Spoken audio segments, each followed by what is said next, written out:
Go time for happy hour. Yeah. Almost didn't happen. Not gonna lie. I gotta guess. So I'm always in the chat around 1:55, watching whoever the channel's hosting at that moment. Yeah. Waiting for you to go live. And whenever the clock strikes 2, I'm always like, all right, I'm gonna start being like happy hour. And now being behind the curtain for the first time in a few weeks, I go, oh, that's why it's late sometimes. Yeah. Well, and usually, I mean, part of it is if every. Oh, by the way, we're here with Meryl Barr. Justin is wrapping up DTNS, and then we'll have Justin on. But if everything works, then there's. I can set up everything in 8 minutes, right? And that's 3 different computers, all the different inputs, the cameras, the lights, the board, all of those things. But if like one of those things breaks on the way or doesn't function the way it's supposed to, then it's like, well, we're kind of screwed. So in this case, it was human error. It was user error. I was definitely playing The Last of Us Part 2 with Josie, and we were just totally lost in the bliss of there's a training beat where you learn how to do the sniper rifle and compensate for if it's a mile away, the bullet's going to drop down or whatever, having a blast. And I'm just like, man, this all day long. And then my phone goes bling. In 10 minutes, you have happy hour. And I was like, fuck. Like, and you were at the property or you were home? I was at home. Now, and now there have been plenty of times that I've been on property and then I'm like, oh, that's right. Yeah, no, happy hour. I forgot about it. But this is the first time that I was just full on at home. And so I run downstairs and I get in the Jeep and I drive and I called John, and John answers the phone and just says, like, he doesn't even say hello. He just says, so you want me to set it up for you? So, and luckily he's been, learning, how all the live switching stuff works. So it ended up on time, or give or take, or ended up fine. Yeah. I guess since Justin's not here yet, we should start with the serious version of why oh, you know what? My TV's not off, but I can turn it off from my phone, so I don't care. I just realized the TV behind me is not off because I'm not prepared either, apparently. Do you want to get into like the serious reasoning why we're going to talk now, or the seriously silly reason why we're going to have a conversation? You guide it, sir. Okay. But so all right, we'll start with the serious one because I think that Justin will have more fun with the other thing that happened last night. Which, screw you. Okay. Yeah. Oh yeah. No. Yeah. Yeah. You're remembering. Yes. Okay. We'll get there. We'll get there. Okay. So behind me is can you make me full screen for a second? Sure. I was like, topping from the bottom, are we? Okay. Right here. Yep. Is a cork board full of index cards. Yep. You can. Okay. So that's all I need everyone to see. Okay. That board was not that full on Tuesday night. Yes, which because we wrapped up Night Attack, and which, by the way, was a very, very fun, amazing night after show. Amazing. Yeah. And so as I'm wrapping up, I get a text message from Meryl saying like, hey man, can you give me a call on your drive home? Which, by the way, is a very dangerous thing to do because I'm already exhausted after a full day. And usually, usually when Meryl calls, it's because he wants I don't know, advice or a pep talk or something, and it's very difficult to get a 5-minute pep talk from Brian because it very quickly becomes an hour and a half long lecture. So let me backtrack a little bit for the context of what led to that text. I started breaking this script. Breaking is a TV term for putting the index card on the board and actually creating the story of the episode. Breaking it into all the beats. Like let's say if you have a story, it could be a novel, but that of course won't work directly. You have to break it into individual beats and scenes and acts and all those things. There was literally a beat somewhere that said Walter suffocates the bad guys in the van. in the pilot of Breaking Bad. There was an index card at some point that probably existed Right. that said that, Right. for example. Yes. So this I've been working on this Spoiler alert thing. for the pilot of a show that ended years ago. I've been working on this thing since mid-March. I think I started working on it the week before everyone went to jail. Um, Yeah. Yes.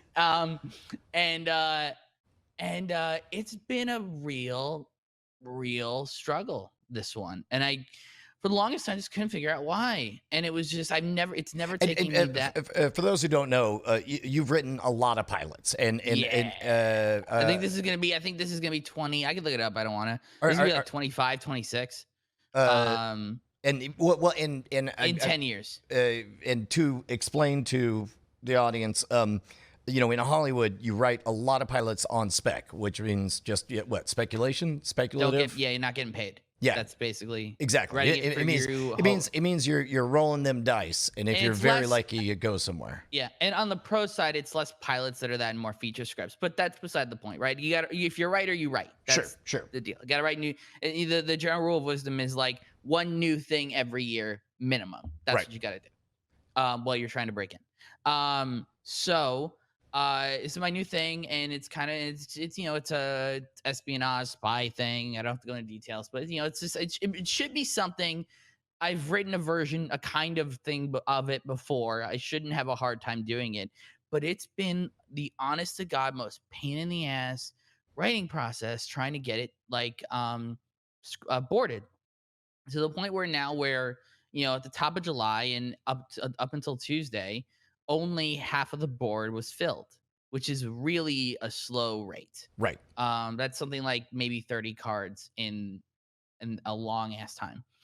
So what happened was I had a spark because side jag to that is I used to produce a lot of podcasts, and I've been trying to figure out if there's a way for me to get into the fiction side of podcasting that's cropped up in the last couple of years. Yeah. The audio drama. And because homecoming type stuff. Type stuff, yes. Radio play. Yeah, radio. Yeah. So I'm trying to think of, because my issue is it's hard for me to. I think I've told Brian this once. I think my brain thinks in TV pilots, and then every time I come up with an idea, is that a TV show because I want to be a TV writer. Right. And then either I go yes or no. If I go yes, we're off to the races. If I go no, I go okay. What is it then? And I've never had a moment where I go okay, it's not a TV pilot, but is it a podcast? Right. So that would be, I guess, in my world. Having an idea for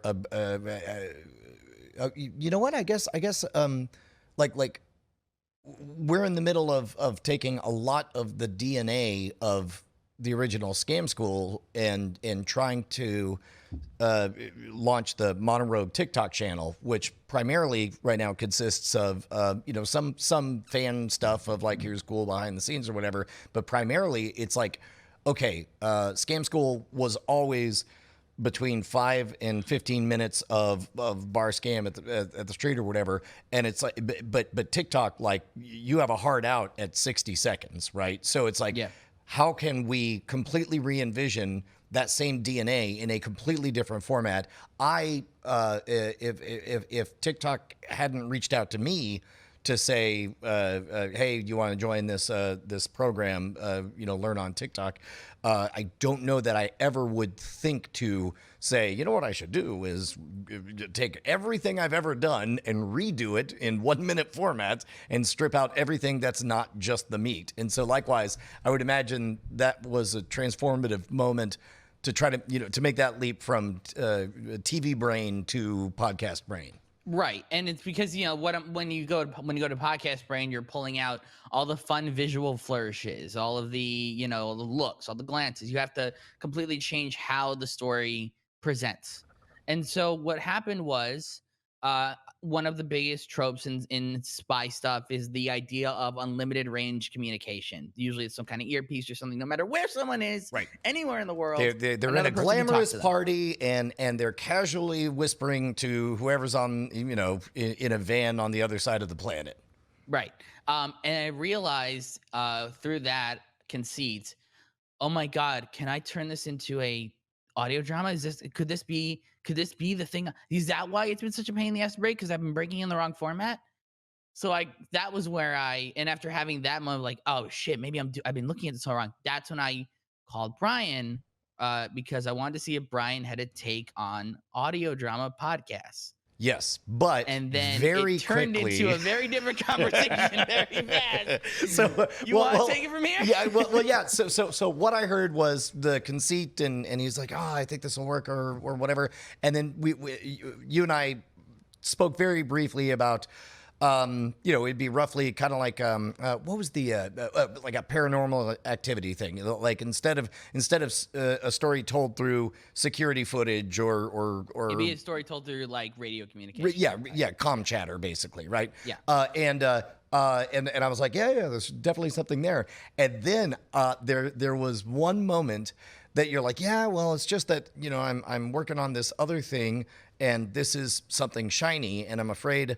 Right. Well, you're not other thing. My concern was that. Yeah. Right. My concern was that is this actually a good idea, or am I just attracted to shiny idea of turning this into an audio drama so that I can stop working on this as it currently exists in its existing format? Exactly. And that was the moment I realized, like, because I'm packing up, getting ready to go home, and as I mentioned on Night Attack, I was exhausted. It was a big day and so on. But then all of a sudden, like, that was the moment that I realized, oh, he's asking for permission to chase something shiny. I didn't even know that. Yeah, I was. You that called is exactly me. What I was doing, wasn't you called me to ask permission to chase something shiny, and so I flipped it, and I said yes, you have permission to.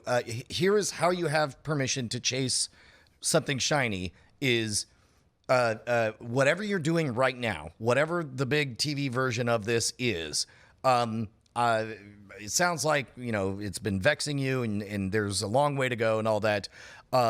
You have to complete it, but it doesn't have to be right or good or anything. And I believe what I told you to do was I said, rename the document, add bracket, all caps, shitty version, and give yourself permission to completely complete, allow it to be shitty, but it must be done in 24 hours. Or you would murder me. Or I would literally kill you. Keep in mind, I just watched Fight Club, so I was thinking of Raymond K. Hessel and the human sacrifice, where Tyler Durden says, if in 6 weeks you're not on your way to being a veterinarian, you will be dead. And then, so I literally made a death threat to Meryl Barr, saying you have 24 hours. And then, and Meryl was not hearing it. You were like, well, I mean, I think I can get a lot done between now and then. And I'm like, no. You don't understand. I will physically murder you, and you will be dead if in 24 hours the shitty version of this is not complete. And then well, I mean, there's just so much to. And I said, whatever is missing, write down. I don't care. Oh, here we go. Hold on. We got one Justin Robert Young hopping on the line. Yo. Hello. Yo. Ahoy. Hold on one second. There we go. Oh, now I can hear you. Oh my God, we have You're two. Echoing. We have multiple juries. And I've lost the. There we visual go. of- Oh, there we go. Let me see if I can switch this over to this other thing. Hold on. I might have to add it all over again. I know what I could do. I can swap out this. Yeah. Nope. Apparently not. I'm on hold. You're on hold on Skype? Yeah. Man, I mean, you're not on Opal. We can hear you. We can still talk.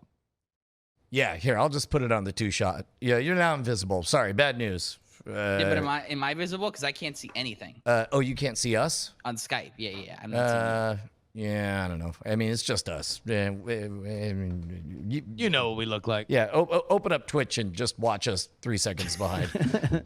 So what we were talking about is after Night Attack, Meryl called asking, saying that he's got a difficult TV pilot script or TV thing, whatever he's working on, that he's been working on for a long time. And then he wondered if it could work as a podcast audio drama. And essentially he was asking me for permission to chase the shiny thing, but knowing that it would take him away from finishing up the hard work of doing the TV thing, right? And so what I told him is, yes, you have permission, but what you have to do is rename the current file, whatever the pilot name is, all caps shitty version, and you have 24 hours to complete it. And he gave a lot of talk about like, well, I don't know, there's a lot of work to be done or whatever. I'm like, no, I will physically murder you if you don't have shitty version done in 24 hours. And it could be as shitty as you want. And if you need to, if there's a missing scene just right, and then an alien appeared and shits in a bucket, throws it on the lady, and she discovers she's, what are you I doing? think that was going to go off. What are you doing? What are you doing? Yeah. He's not helping. All right. Are you seeing anything?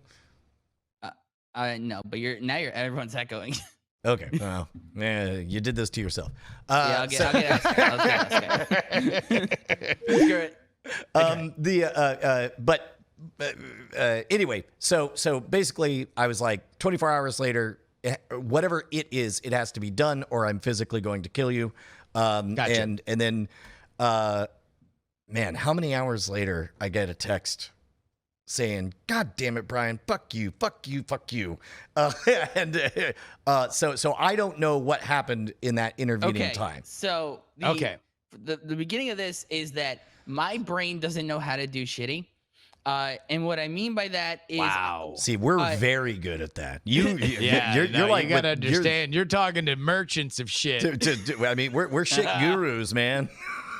my brain does not know how to. Every time I've ever written something, I have to basically trick my brain into going, I am writing the greatest thing ever, knowing that later on that's going to be reneged, right? Knowing full well that's not true, but I have to believe it in the moment to actually find the will to write it. I don't know why, and it's just how it happens for me. And so but that's so when you said go write the shitty version, it's like I've heard versions of that all the time. And then what's fun, the way it happened here was because your version was like, right, that a space alien shows up, shits in a bucket, and solves the problem.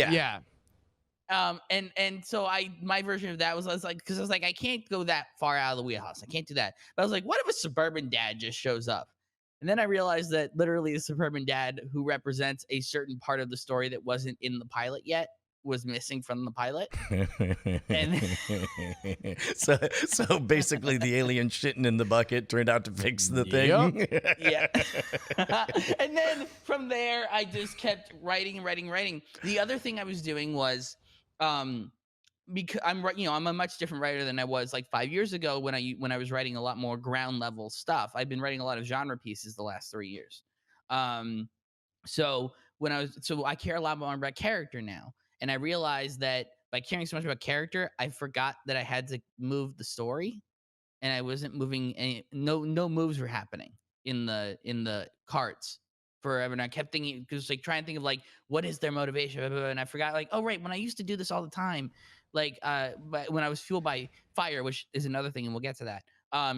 I would just make moves. The story would just make moves, and then worked in the character side of it afterwards. And I was like, oh my God, I forgot I have to keep making moves. So I kept making moves and moves and moves and moves. And then like 18 hours later, the board was filled with relatively workable cards that I need to rewrite, but are totally workable. So you failed to be as shitty as I insisted you should aim for, but it sounds like you did. So I mean, you're alive. I didn't physically murder you, so I assume. Well, okay. So let me read the text that I got from Brian. Oh, I forgot about this.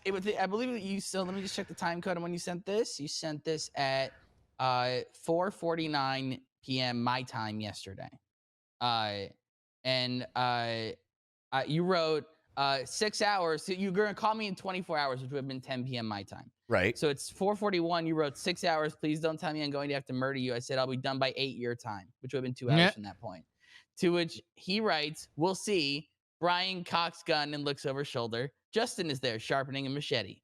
Off screen, we hear a disembodied male voice, vaguely familiar and trustworthy, like a tech newscaster we've known for years. Mysterious voice. Well, I suppose tonight we find out whether we've changed the world, eh? Brian, dang right. I think we got him, boss. Justin, yeah, we're doing it. Only one question, boss. What if he ain't done when we call? Emerging from dark shadows and a cloud of cigarette smoke, we discover that the voice is from Tom Merritt. Tom Merritt. Then we'll find out whether we're capable of killing more than chords. And then I followed up with like, see, this shit's easy. I don't even know what you're worried about. And then next response is a photograph of the completed board and a middle finger from Meryl Barr. The big thing I realized why it was killing me to do this, and I talked about fire, right? And everything I've ever written was like a spark of like a holy fuck, and then going to write. And basically I was always writing with the fire already lit, right? It's like someone said, go write, here is a bottle of lighter fluid and a lighter. Go light a fire, right? Oh, you've never had to do the Boy Scout, build a proper TP. Right. I've never had to go, I need to write something this year because I just have to write something. What am I going to write? And I've never had to go scavenge for twigs and dry logs and cut them up and then do the Tom Hanks fucking stick in a, thing and then make build fire and then have it be a little fire and blow on it and make it a bigger fire until it's finally a fire. And now it's a fire and now I can actually go write it. But I never had to work that way before. And it was a new way of trying to get this out of my head. And it was just like a real struggle. And then after I was done, I realized, I was just trying to chase shiny thing with audio drama. I was trying to give myself permission to stop working on it. Dude, well, I'm glad that had a good impact. All right, now let's talk about whether or not Face Off is garbage. Oh my God, you piece of shit! Hold on, Justin, the movie Face Off, is it garbage? No, not garbage. Why would it be garbage? And I don't. So hang on. Context for anyone who is a listener of Junk Food Cinema. The new episode is out today. It's about John Woo. I will not spoil the episode in its entirety for you. The only thing that matters is that towards the end of the episode, Brian asks Cargill, what is the best American John Woo movie? To which he replies, Broken Arrow, which I 100% agree with. Everyone will say Face Off. They are wrong. It is Broken Arrow because while Face Off is a wonderfully batshit movie, Broken Arrow is just a wonderful movie. Yes. So I wrote a tweet that said Broken Arrow very greater courageous. than Broken Arrow greater than Face Off. This will not be argued. And then you replied with, you coward. Yeah, well, because my point is, yes, of course, Broken Arrow is better than Face Off. Also, I've not seen Broken Arrow, and then I just poked a hornet's nest saying that everything was better than Face Off. You said the Star Wars holiday special was better than Face Off. Certainly had more pornography. Wait, why? What is Wookiees your watching porn? What Why is do you your hate boner Face Off? about Face Off? Yeah. I actually don't have one, but I just really enjoyed stirring things up because Cargill got upset and starts jumping in. Oh, jeez. Yeah, Face Off, a movie that I've appreciated more with age, mostly because, and this is very, very, very funny to me. I look forward to publicly laughing about things like this in an age where we're not quite as germophobic. But I have a very germophobic friend for which I would often greet with the face over The face off. What? Yeah, no. It was like his. The thing where the thing that Travolta does with his son and his kids and stuff. Yeah, John Travolta does to his son to show that he like loves him. He just like puts his hand on his face, and it's weird in the movie. It's even funnier when you're doing it to your germaphobe friend in a pre-COVID-19 time where I'm allowed to laugh at that. And one day I will laugh again. You germaphobes will not run the world forever. Just know that your empire will crumble. But the rest of it, I don't know. It's funny. It's a crazy movie. It's a great Nicolas Cage's crazy movie.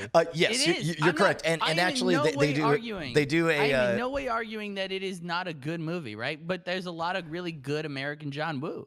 Okay, Face Off wait, is- hold on. Meryl, we can get into the proper ranking of American John Woo in a second, but we need a tag team here to pummel Brian into Okay.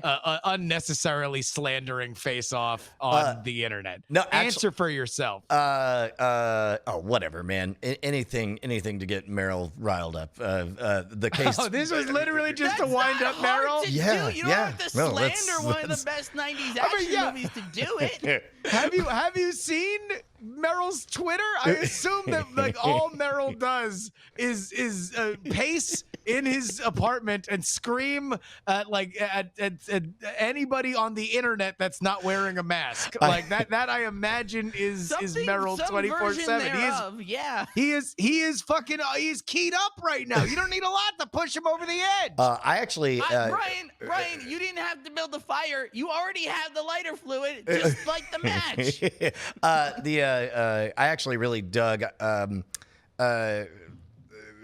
one of my favorite tropes in any cinematic anything is when actors do impressions of other actors, and great. and they are great. Both Travolta and Cage were very good The at thing I that. find so weird about that is they shot the movie in order. So Nicolas Cage does whatever he believes Castor Troy is, and John Travolta does whatever he thinks Sean, I forget Sean's last name, Sean is, and then they swap. And I'm always like, but they spend the majority of the movie in the other role, so wouldn't it make more sense to let To have find- them define it, and so the other guy can match it at the beginning and end of the movie? Like I don't know. That was always a weird choice to me, because Travolta's talked about how he saw the dailies for the big opening for Castor when Castor's in the priest getup, and Travolta just goes, "Oh, so we're doing that kind of acting." Got it. And also just two legendary Hollywood weirdo actors at a prime, right? That was like really before the world identified them predominantly as super weirdo actors. I mean, remember at that point, that was for Travolta. That was like Pulp Fiction, White Man's Burden. Like there was like the idea that, oh no, John Travolta is like a great actor. He's a serious actor that like, you know, could, should, and would get like Oscar nominations, and not like, oh, he was undersold in Look Who's Talking and stuff like that. And similarly, this was a time where Nick Cage had been fueled by some critic somewhere. He talked about this on the Rock commentary. He had been fueled by this idea that he had just won the Oscar, and some critic went, Nicolas Cage is a fantastic actor, but he'll never be a movie star. And so he was like, fuck you, I'm going to go do a bunch of blockbuster everyman movies. And so this is how we got him in The Rock, and now we got him in Face Off, and we got him in National Treasure. It was all spurred by that. So like this is his like trying to be a blockbuster action star. But by the way, you want to know what might also have spurred Nicolas Cage to be in big movies? His like $10 billion a month spending habit, for which he needs all the money in the world to continue going, so he can buy a fresh dinosaur skull to, dump the ashes of Winston Churchill's hand, like fondled cigars. Yeah. And I see chat round talking. I just need to make this clear. I am not saying that Broken Arrow is the best John Woo, not by a mile. All the Hong Kong John Woo is, worlds better. I'm not arguing that point. This is simply a case of what is the best American John Woo, and to say that it's not Broken Arrow is an incorrect statement. That's all. Although his Mission Impossible is by far not the worst Mission Impossible. What is the worst Mission Impossible then? The first one. Really? Not even up for debate on that. I will have that debate. Yeah, right on. Yeah, I don't give a fuck. Hey, so I turns out we were talking about Guy Ritchie's Snatch yesterday, and Yeah. I ended up just like, well, I saw that it was free right now with the Stars subscription or that we had, so I was like, yeah, I'll just start watching, and I'm not quite done, and I was like kind of pre-watching to kind of gauge whether or not Penny or Josie would dig it. Yeah. The movie is intensely silly.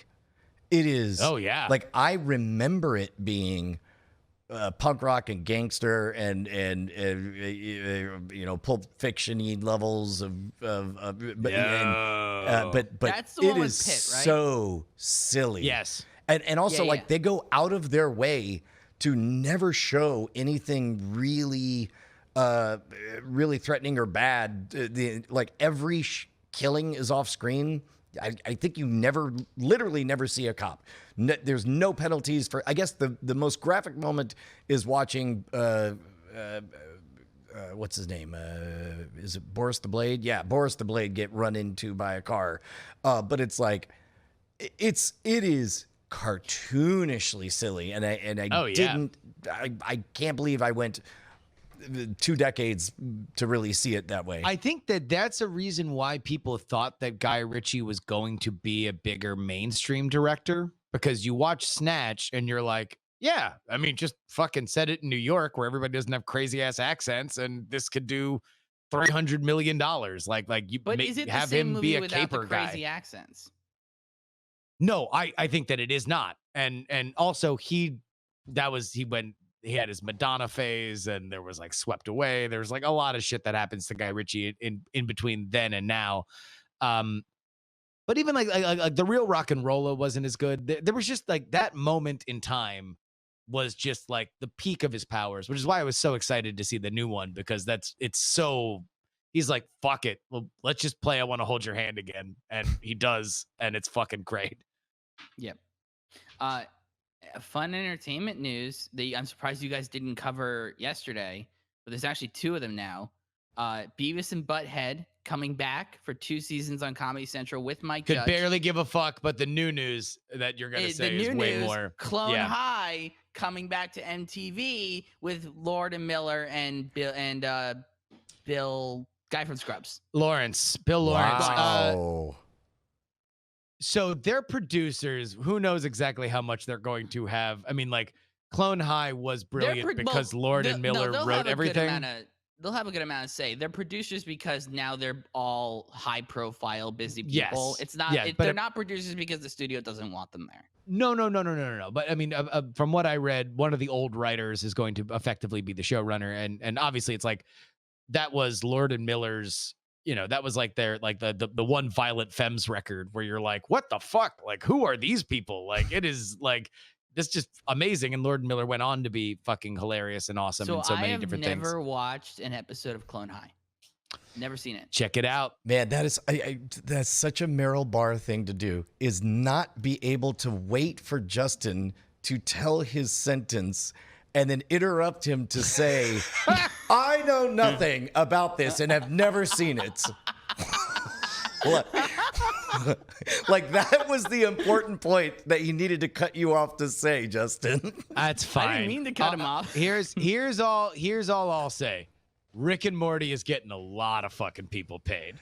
Rick and Morty being an adult cartoon like that is as big as fucking Rick and Morty is.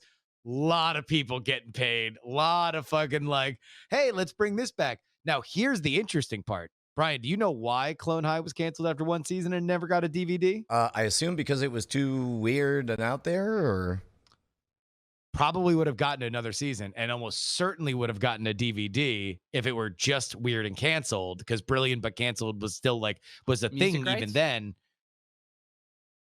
Protests over the Gandhi character in India. They were afraid that Gandhi, because they wrote that character being like, well, yeah, fucking JFK, people like really care about JFK in America. We're going to make him the douche. We're going to make, Lincoln the befuddled, always fumbling everyman. We're going to take all these other historic characters and give them these teen tropes. So Gandhi's going to be the party animal because it's a funny idea that Gandhi, the fucking purest of them all, is like this, wacky side character, party animal. People in India think of Gandhi a lot different than we think of a revered figure like JFK in America. And that was apparently, they was never really talked about, but that was, according to Bill Lawrence and Lord and Miller, that was like, yeah, that's why we got buried in the fucking desert. So what I'm curious about is whether or Oh. not they reimagine the Gandhi character to be somebody else that's not Gandhi. Yeah, dude, India, as a cultural and economic force to be reckoned with. Like, there is a project that was a friend of mine was working on that they had tapped a Academy Award winning director to direct that was going to be like everything. It had everything that this gigantic streaming service wanted, and it was nuked because part of the story, and I mean only a part of the story, is involves India as it's seen through the eyes of this American before he eventually learns to love India. But then, but the whole project was nuked because it's like, I don't care if it's 10 minutes of the movie, 20 minutes of the movie, if we any amount of India being portrayed as seen as gross or whatever, like forget it, not gonna happen. Yeah. Yep. Yeah. It's interesting. Go ahead, Why Meryl. aren't you intrigued by the Beavis and Butthead news? Oh, Are I was you not a mostly fan? just saying, no. I'm mostly just because I love Clone High. Clone High mattered See, more it to me turns than out Beavis that and Justin Butthead and I did. have something in common. We're willing to say things we don't believe just to get Meryl's goat. No, I mean Beavis and Butthead, obviously an iconic cartoon. It was a little early for me. The target demo on Beavis and Butthead was probably like 5 or 6 years older than I was, so there was a lot of like boys of my age that were pretending to get all the jokes and think it was funny, but really we would just chant frog baseball over and over and over again and say, I'm the great Cornholio. Yeah, But like, so this is what Yeah. I'm wondering is, I think Gen Z will take very well to Clone High. I don't know if they take to Beavis and Butthead. I agree. I think if I was gonna place a bet, I would also place that bet. So I just find it interesting. I'm just trying to figure out who exactly is the Beavis and Butthead, reboot going to be for. Like, I don't know. I just don't know. I don't know well, if it's. I don't. You could, it might be interesting to, like, is there a chance they do a sneaky twisty thing where they mainly just highlight how early 90s Gen X and out of touch they are? Or I mean, like, can they pull off, like, to me, Bill and Ted 3 looks like it's going to be very good, and I'm excited to see what they do. yeah. But I think part of it is going to be because that they're going to highlight and smartly show how out of touch with the time, because both Bill and Ted movies have a hard F slur in them. Yep. Which I wonder, like, I don't know. I have to imagine they're factoring in the parts that didn't age well. Well, and I think the crazy thing about it is that the iconic part of Beavis and Butthead was them making fun of the videos. Yeah. Like the idea of that remix culture and the idea that like these characters, it became an honor to be made fun of by these iconic characters was so much of the fun of it. Now you actually do have a resurgence in music videos. Music videos kind of like had a little bit of a lull, and now with social media and TikTok and like all this stuff, like music videos, at least visualizations of music have become a bigger thing. But a lot of the music videos back in the original Beavis and Butthead were by white artists, where white stoners making fun of them was inoffensive and hilarious. Now the vast majority of music videos that are made are rap, hip hop, so black artists predominantly. At which point it's like, does that seem as funny? Well, and if also Well, I the think white that's why I argue that's gender why it as might be well. on- You know, women in general have a lot more power in the music industry than they did. And how's it going to look with, you know, Hey, Beavis and Butt- baby. yeah, up against, you know, Lady Gaga or whatever, you know. I feel like that's why it's on Comedy Central and not MTV. Like, so that way they can bypass that element of Beavis and Butthead and get more. Like, my introduction to Beavis and Butthead was that movie that went out. Oh wow, I Um, never even saw it. I saw that movie played on because I went to a traveling day camp. So when we were on the bus, they would always play the VHS for that whenever we were on long overnight trips. So I saw that movie a lot, and and that was funny, right? So that's where I go. Okay, I could see the sitcom version of Beavis and Butthead in the modern era. As to the point of, are they going to poke fun at how out of touch they are? I mean, that's what Cobra Kai did, and it worked for Cobra Kai.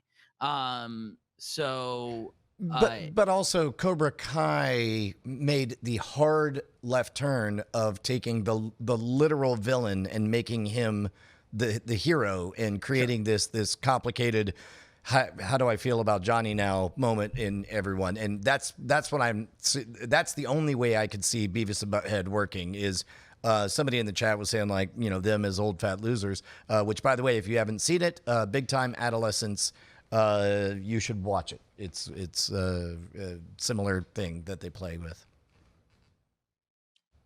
Yeah. Yeah, you know,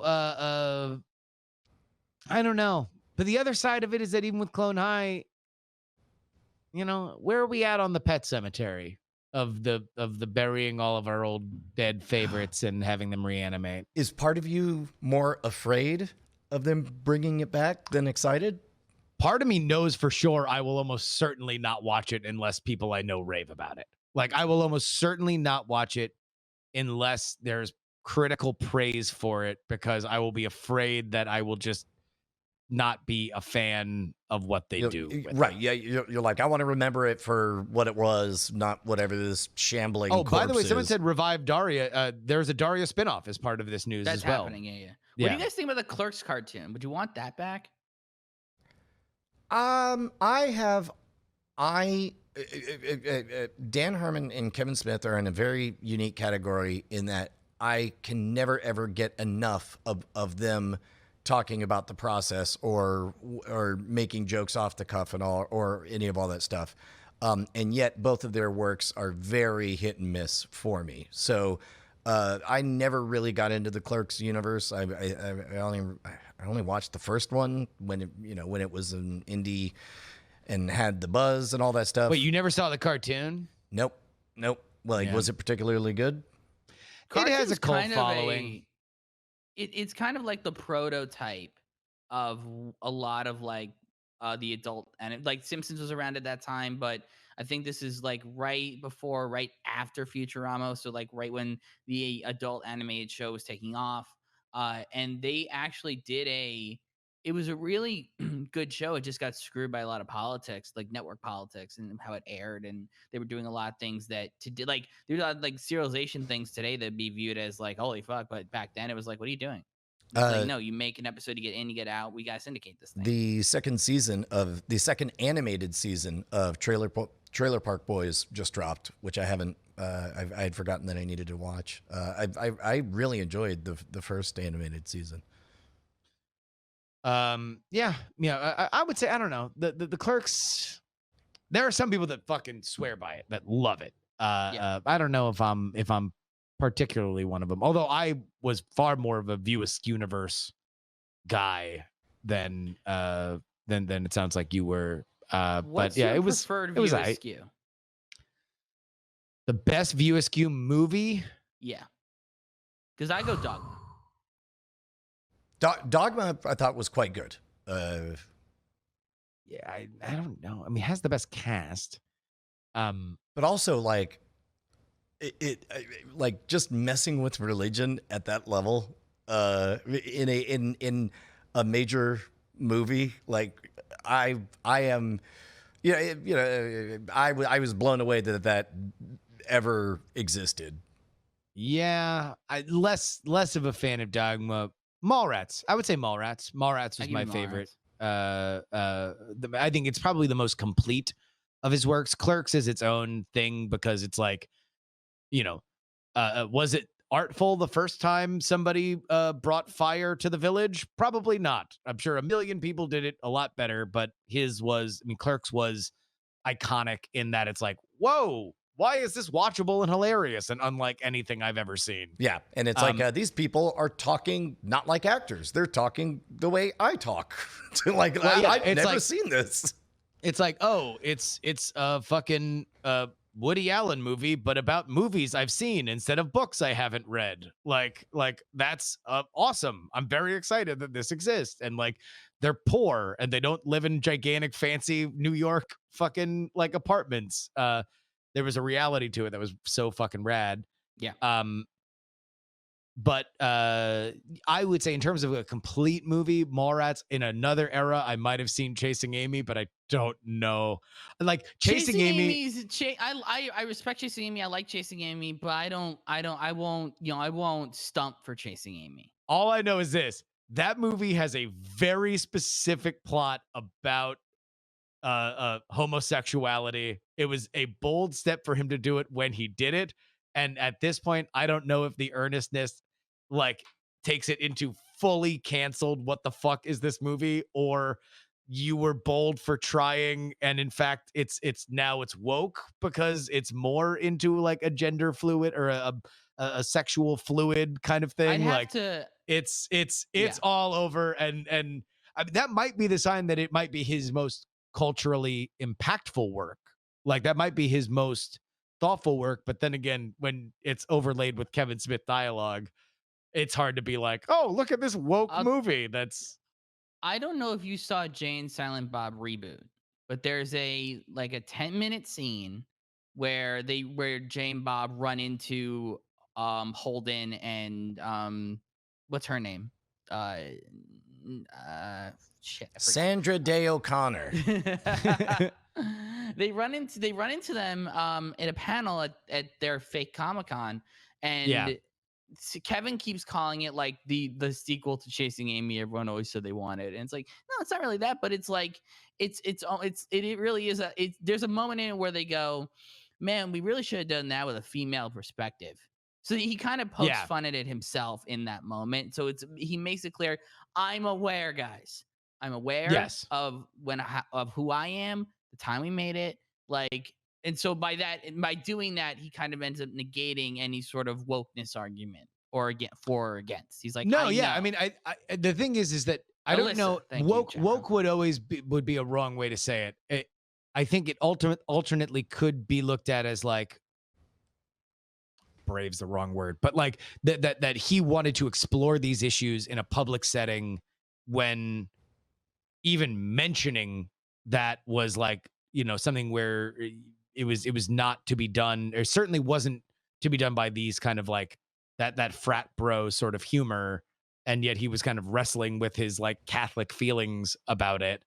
And it's an interesting movie. It's something that's jagged, you know. And now I don't know. That's the thing. Is like in the past I would have said without a doubt Chasing Amy is his best movie, and now I'm like, I don't know if it's like if the point of the movie is so thunderingly stupid that I'm like, it kind of bookends with the John Woo conversation in this sense. What is the inarguable best movie, and what is the really most enjoyable movie, and one you really can dig into on repeat viewings? Those are very different debates. I mean, I would argue, arguably Chasing Amy is his best work. It was 4 votes away from getting nominated for an Oscar. But I get so much more out of Dogma than I do out of Chasing Amy. And I was raised Jewish, so I didn't even have the Catholic upbringing to sort of poke at when I saw it.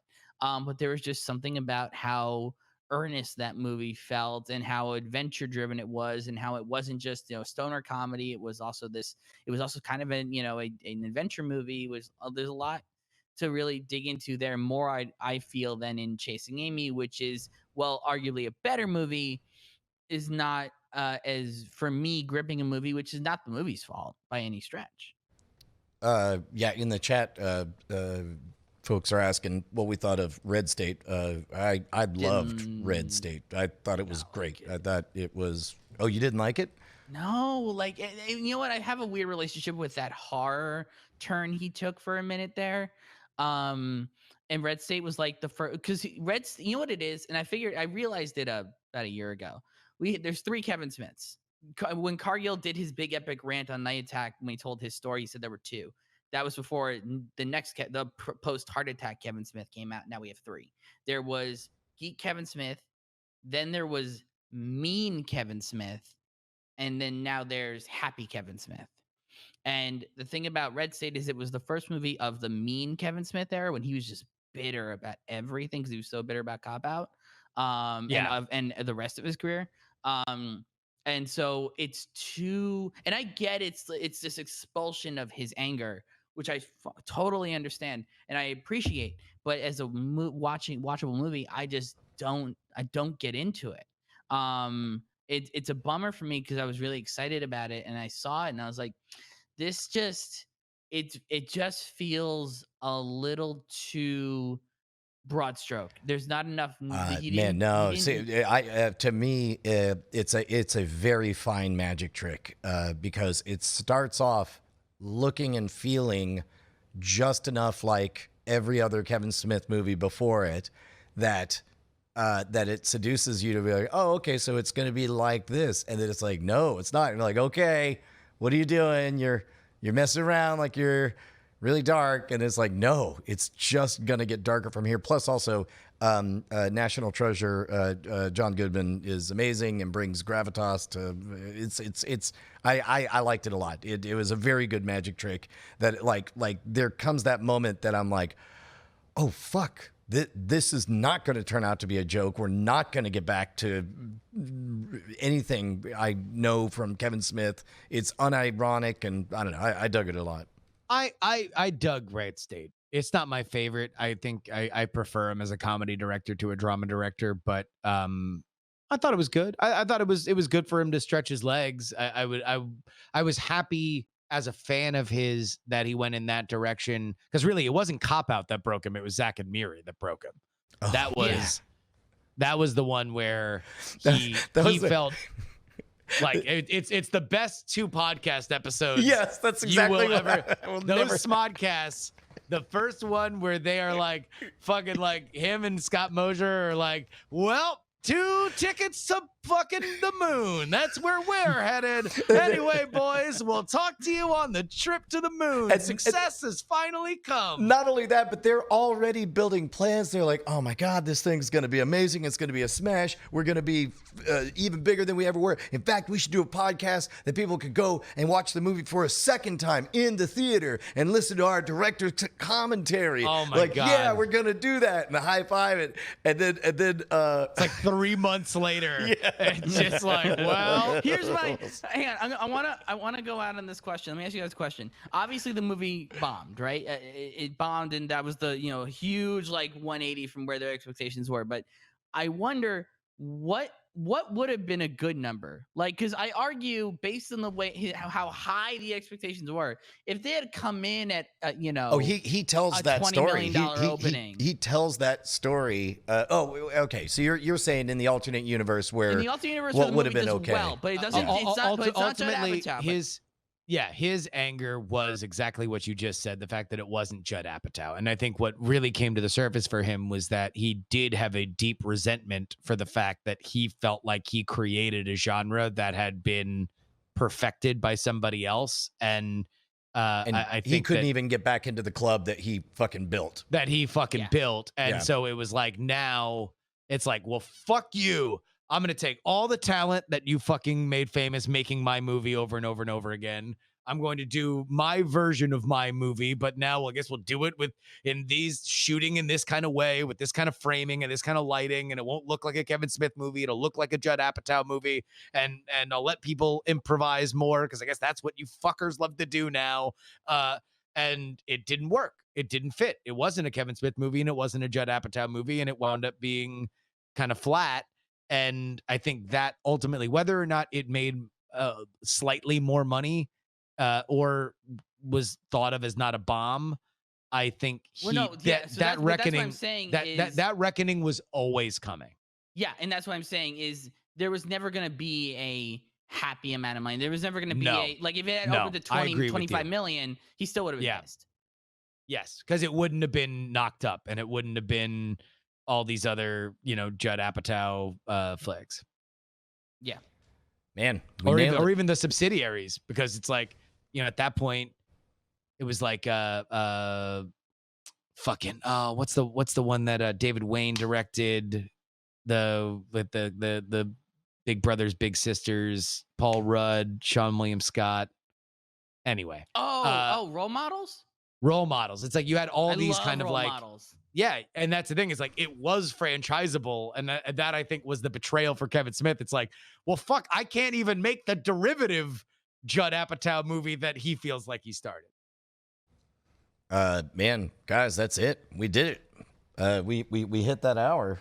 Thank you very much, Meryl Barr, for joining us. Thank you for having me on. Good job filling that board. Thank you. We'll see you guys tomorrow. Thank you for talking me off the ledge, Brian. Yeah, for threatening to kill you. Thank you for threatening to murder you.